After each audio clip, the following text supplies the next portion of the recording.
Saudi സമയം ബുധനാഴ്ച രാത്രി 11:55 റിയാദിൽ നിന്നും കോഴിക്കോട്ടേക്ക് പുറപ്പെട്ട എയർ ഇന്ത്യ എക്സ്പ്രസിലാണ് റഹീം നാട്ടിലെത്തിയത്.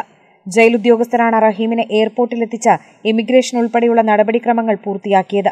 ഇന്ന് രാവിലെ 7:35 അദ്ദേഹം കരിപ്പൂർ വിമാനത്താവളത്തിലെത്തി. അബ്ദുൾ റഹീം കേരളത്തിലേക്ക് എത്തിക്കുകയാണ്. ജന്മനാട്ടിലേക്ക് അബ്ദുൾ റഹീം വരുന്നതിന്റെ ദൃശ്യങ്ങളാണ്. അബ്ദുൾ റഹീം നമ്മൾ ആരെയാണോ കാത്തിരുന്നത്, അബ്ദുൾ റഹീം കൈകൾ വീശിക്കൊണ്ട് പുറത്ത്. രാവിലെ 8 മണിയോടെയാണ് റഹീം വിമാനത്താവളത്തിന് പുറത്തു വന്നത്. സ്വീകരിക്കാൻ നാട്ടുകാരും സ്നേഹിതരും വിമാനത്താവളത്തിലെത്തിയിരുന്നു.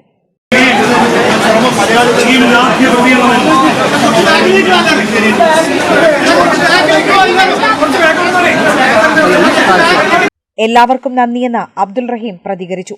2006 സൗദി ബാലന്റെ മരണത്തെ തുടർന്ന് അബ്ദുൾ റഹീം അറസ്റ്റിലാകുന്നത്. റഹീമിന്റെ മോചനത്തിനായി ലോക മലയാളികൾ സമാഹരിച്ചത് 34 കോടി രൂപയാണ്. ദയാധനം നൽകിയാണ് റഹീമിന്റെ മോചനം സാധ്യമായത്. 2024 ജൂലൈയിൽ റഹീമിന്റെ വധശിക്ഷ റദ്ദ് ചെയ്തിരുന്നു. News desk Kerala vision.